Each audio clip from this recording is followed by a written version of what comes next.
കഴിഞ്ഞല്ലേ ഉള്ളൂ. പിന്നെ എന്ത് തോന്നുന്നു ഞാൻ എന്ത് പറയാം, കഴിയിട്ടെ 2 ദിവസം കഴിയിട്ടെ, അപ്പോൾ ഞാൻ പറയാം എന്ത് തോന്നുന്നു. അല്ല വളരെ സന്തോഷം. എന്തോ മക്കളെ, എന്തോ മക്കളെ, അച്ഛൻ്റെ ഒരുമാതിരി ചിരിയുന്നു. കൊള്ളാം. അവളെ ശബ്ദിപ്പിക്കുക കേട്ടാ, പാടുന്നു.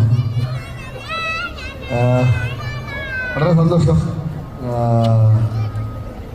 വന്നപ്പോൾ ഫസ്റ്റ് അവൻ ചോദിച്ചതാ, അച്ഛൻ എന്താ പാൻറ് തന്നത്? നമ്മൾ മുട്ട കൊടുക്കാറ് പതിവ്. നിന്നെ നാളെ കെടുത്തിട്ടാ ഒരു സ്റ്റൈലായിട്ട് ജീൻസ് ഇട്ടാണ്ടേ. എവിടെ സമ്മതിക്കില്ല കേട്ടോ പറയാം. അപ്പോൾ നമ്മൾ പാൻറ്റൊക്കെ വലിച്ച് കയറ്റി ബെൽറ്റൊക്കെ കെട്ടി നമ്മൾ അടിപൊളി.